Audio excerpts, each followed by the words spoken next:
m'appelle Polo Josiane. Elle est éducatrice spécialisée. Vous êtes aussi initiatrice d'Enjeux Solidaires. Donc, je suis la vice-présidente d'Enjeux Solidaires. Alors, bonsoir à tout le monde.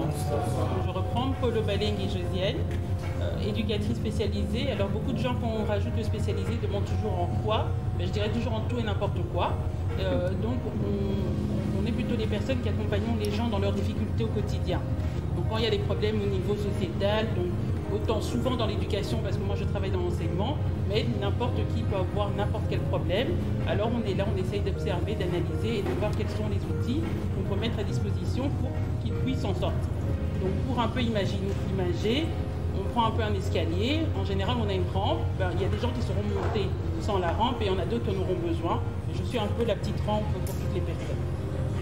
Et parallèlement, je suis vice-présidente d'une association qu'on appelle Enjeux Solidaires. Et donc là, on lutte contre les inégalités d'apprentissage en utilisant le jeu comme outil de travail avec les enfants. Ça permet de développer les habilités sociales, ça permet de développer tout ce qui est les constructions, tout ce qui est cognitif et tout. On travaille avec cet outil-là principalement. Et pour la petite histoire, donc je vais situer mon histoire en deux temps. Donc il y a celle dont je me souviens parce que mes premiers souvenirs remontent à l'âge de 5 ans. Et puis bon, il y a celle qui m'a été contée par ma famille. Donc je suis une petite fille, on va dire, voilà, puisque le sexe le dit. Donc je suis venue, j'ai grandi en Belgique. Donc pour moi, on m'a raconté que j'étais en Belgique aux alentours de 8 mois. Donc j'ai vécu avec la petite sœur de ma mère. Alors pour ma mère, pour des raisons professionnelles, ne savait pas rester avec moi en Belgique. Donc j'ai été confiée à une de ses sœurs. Et une fois que ça a été, mais comme les sœurs étaient encore jeunes et qu'il fallait qu'elles continuent leurs études, j'ai été confiée à un de ses frères dans la région de Namur. Donc après, son frère était marié avec une femme belge à l'époque. Ils ont eu des enfants. Je ne sais pas si j'étais devenue encombrante ou pas, mais est-il qu'on m'a encore redonné à la sœur chez qui je venais. Et donc voilà, j'ai évolué comme ça, on va dire gauche-droite. Et puis, bon, je pense qu'être élevé par des tantes ou des oncles, on connaît aussi les dérives au niveau éducatif que cela peut occasionner. Donc j'ai grandi dans une famille qui était assez rigide, assez stricte. Bon, des tantes qui avaient un peu le bâton facile, comme je dis souvent, avec tous les dommages collatéraux derrière. Et donc, un jour, après avoir été bien tapée, bon, j'ai eu l'occasion de recevoir en plein visage que de toute façon j'avais été ramassée. Donc j'étais en 4e primaire, donc c'est pour ça que je situe ça aux alentours de 9 ans. Alors quand un enfant réceptionne ce genre d'informations, de toute façon je n'ai personne, je ne peux pas boxer, parce que si on me le dit aujourd'hui, on me dit quelque chose de négatif, aujourd'hui j'ai l'occasion de pouvoir me défendre. Quand on est petit, on réceptionne une information, on la garde et elle construit un peu des idées. On se forge un peu des choses comme ça qui peuvent être bonnes ou pas bonnes, mais je construis maintenant une histoire à partir de ce qui m'est conté. Alors ça veut dire que toutes les violences éducatives, donc quand je parle de violences éducatives, il faut comprendre ça comme les coups, les insultes, les bâtons et tout ce qui va avec. Je les associais toujours au fait que de toute façon, n'étant pas de la famille directe, c'était justifié. Maintenant, on me dira, oui, mais pourtant tu avais ta maman. Ma maman, malheureusement, les raisons professionnelles ont fait qu'elle n'était pas présente non plus, donc elle confiait. Et je pense que beaucoup d'enfants, de toute façon, quand ils vivent une situation difficile, n'en parlent pas souvent. Les enfants ont tendance à garder leur histoire pour eux, même quand elles sont difficiles. Alors, je n'en avais parlé à personne. Je vivais avec des tantes qui étaient malheureusement assez maltraitantes à cette époque. Ma mère n'était pas au courant de la situation. Entre-temps, elle a eu un enfant elle-même, biologiquement. Je ne sais pas si ça joue en ma défaveur ou pas, mais est-il qu'elle m'a laissé chez ses sœurs. Elle n'a pas fait l'effort de me prendre à cette époque-là. Maintenant, l'enfant que ma mère a eu était épileptique. Donc, il fallait aussi qu'il vienne pour des soins de santé en Belgique. Donc, elle l'a reconfié aussi à ses sœurs. Ça s'est mal passé, encore une fois, parce que je pense que c'était des jeunes femmes. Comme une de mes tantes m'explique aujourd'hui, on ne savait pas c'était quoi éduquer. Donc pour nous, c'était plutôt la relation de pouvoir et non d'autorité. Donc le pouvoir dit qu'on doit avoir la maîtrise sur celui dont on est dominant. Et comme ça s'était mal passé aussi avec mon frère, ma mère avait fait le choix de le récupérer. Mais malheureusement, quand elle l'a récupéré, elle m'a quand même laissé avec ses sœurs. Et donc, ce cercle vicieux a continué. Bon, j'ai baigné dans une atmosphère assez psychorigide, hein, assez violente. En tout cas, quand je parle de violence, je dis toujours adapté à l'âge, hein, parce que bon, les gens vont se dire « Ah non, mais bon, un coup de bâton, ça peut passer ». J'ai envie de dire quand c'est occasionnel, ça peut passer, mais quand c'est récurrent, à un moment donné, ça détruit un enfant. Alors je suis un enfant qui, aux alentours de 14 ans, j'ai vite connu la rue parce que voilà, je pouvais m'affirmer, j'avais des amis, j'avais des pères, je commençais à me créer un petit cercle à l'extérieur. Aujourd'hui, on dit Koulouna ici, bon, je te parlerai des bandes urbaines, mais je fais partie de ces gens qui, à l'époque, à Bruxelles, ont fait partie des premières bandes urbaines. Bon, j'ai eu aussi des enfants tôt, parce qu'une jeune fille qui va à la rue assez tôt, c'est une fille qui n'est pas préparée au niveau de sa sexualité, hein, qui, on va dire, couche un peu, je rejoins un petit peu ce que vous dites, qui couche un peu à tout vent comme ça, sans se préserver, sans penser au lendemain, ce qui a occasionné 4 grossesses, que j'assume entièrement, et voilà, donc il n'y a pas de problème avec les enfants qui ont bien évolué, mais ça fait partie aussi des dommages collatéraux de mon parcours de vie. Alors ça, j'ai raconté une partie après. Maintenant, quand je reviens à l'historique de mon adoption, bon, j'aurais appris que ma mère, à l'époque, elle faisait souvent des fausses couches. Et une énième fausse couche a fait que, c'était à l'hôpital, elle s'était dit, bon, c'est bon, on ne parle plus d'enfants, je sais que mon cas est réglé, mais il s'est avéré qu'à l'hôpital, donc c'est l'hôpital de Mama Yemo, à un moment donné, il y a eu de l'agitation dans l'hôpital. Et quand il y a eu de l'agitation, les gens sont quand même restés dedans, les gens par curiosité, parce que sa maman était là, l'avait accompagnée, donc les gens étaient partis voir, mais pourquoi il y a de l'agitation dans cet hôpital? Et on apprendra que, tiens, on a trouvé un bébé dans la cuvette de toilette. Et elle me dit, le bébé en question, c'était tout. Alors, beaucoup de gens de l'hôpital sensibilisés ont donné des vêtements, hein, puisque voilà, et puis à l'époque, Mama Yemo était quand même un hôpital réputé être quand même pour la bonne, la petite bourgeoisie congolaise, hein, donc vous avez les moyens, beaucoup de gens ont contribué. Et les gens avaient même donné des sous et tout. Et je pense que j'étais prise en charge soit par un service de sœurs ou catholique ou quelque chose comme ça. Et ma mère m'a dit, j'ai entendu parler de ça, bon voilà, on a donné ce qu'il fallait. Et moi je suis rentrée à la maison.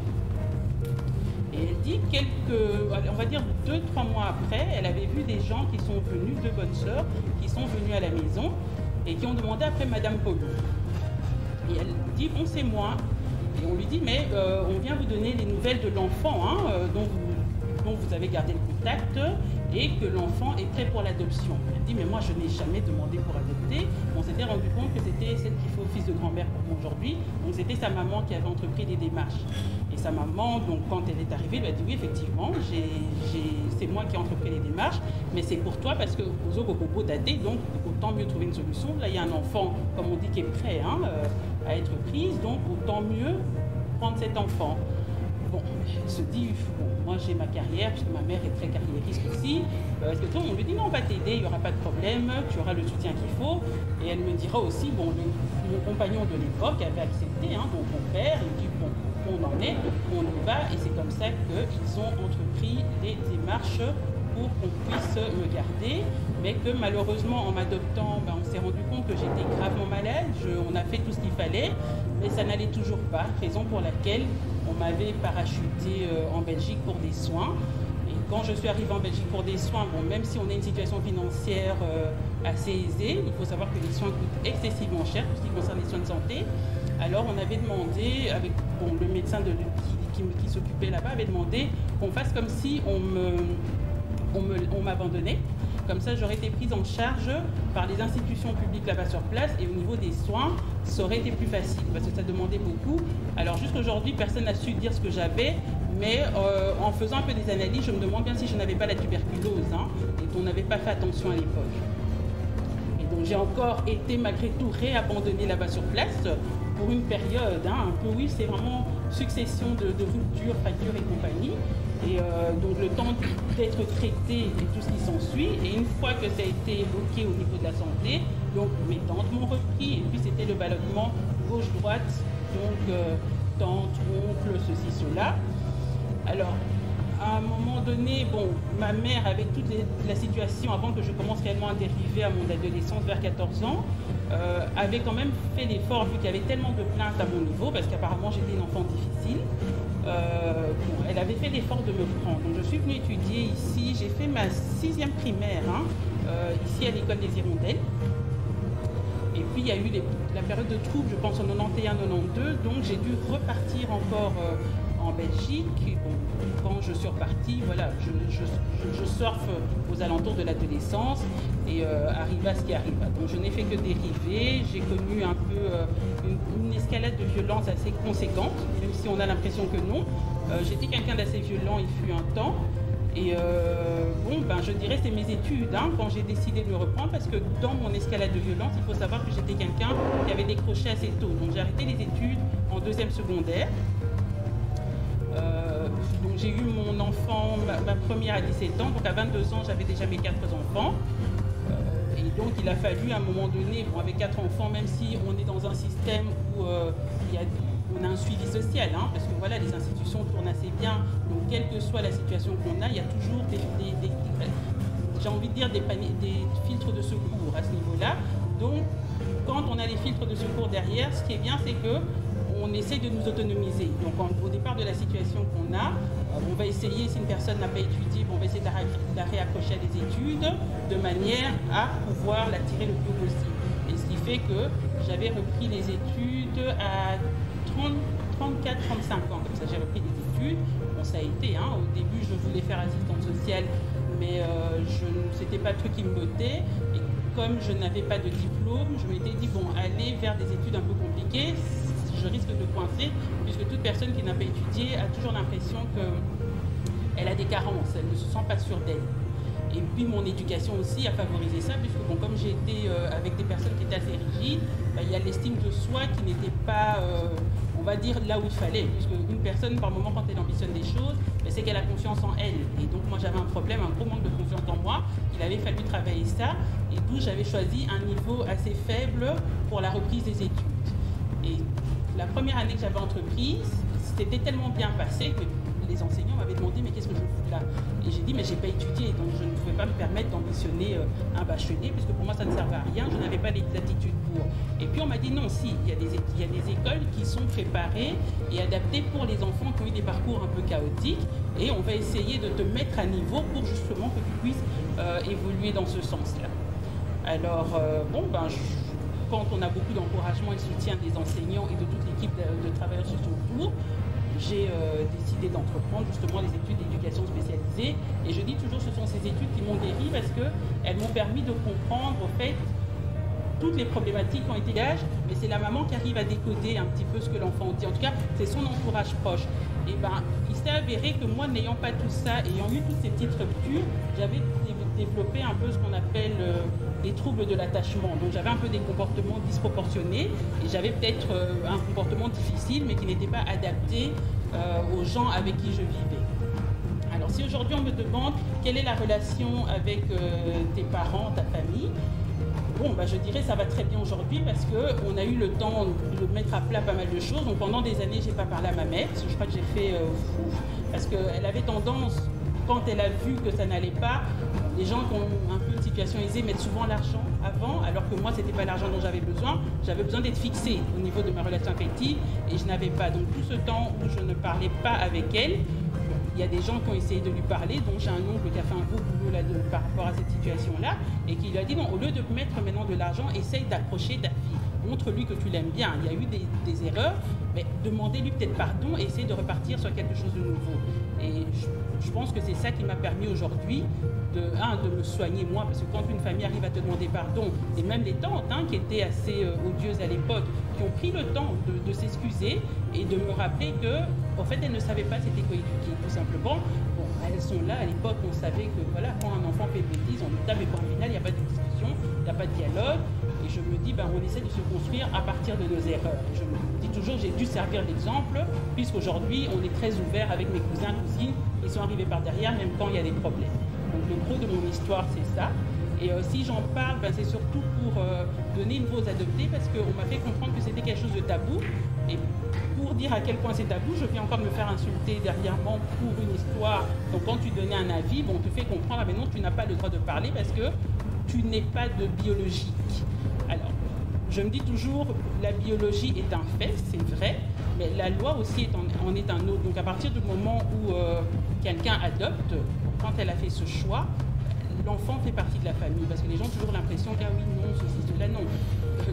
il y a la famille biologique et puis il y a la famille que l'État, que la loi octroie. Et donc c'est un droit. Et donc j'essaie quand même de parler de ça et de ne pas avoir tabou de cette histoire-là pour permettre aussi de donner un peu la tête relevée à tous ces adoptés qu'on peut voir partout, parce que je me suis rendu compte que ce sont des situations assez compliquées. Voilà.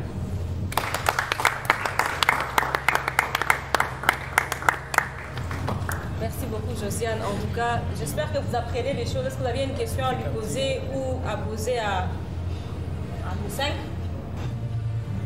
Sinon, je vais demander à David. Les gens du cercle peuvent aussi poser la question. Oui, ils peuvent poser aussi la question. Ma question est celle-ci. Par rapport à ta famille biologique, vous n'avez pas de suite? Non, je n'ai pas de suite. Maintenant, si on demande le pourquoi je n'ai pas fait, c'est parce que je n'ai pas envie, vu qu'on n'a pas d'informations du tout, je n'ai pas envie de commencer à faire des recherches qui vont peut-être me détruire moi. Il faut savoir que j'ai des enfants et j'ai envie de les préserver aussi de ça. Je me dis, voilà, ils ont un socle familial, ils savent que je suis adoptée, mais j'ai pas envie de commencer à chercher, parce que beaucoup de gens, si on dit, ah oui, moi, Namoko Abouti, Azol famille Naye, je suppose que j'aurai une pléthore de parents devant moi. Bon, non seulement j'ai pas les sous pour faire 50 000 tests ADN, et j'ai pas envie de m'accrocher en pensant, pour finir, à penser après que non, quoi. Donc c'est une manière aussi, moi, de me protéger.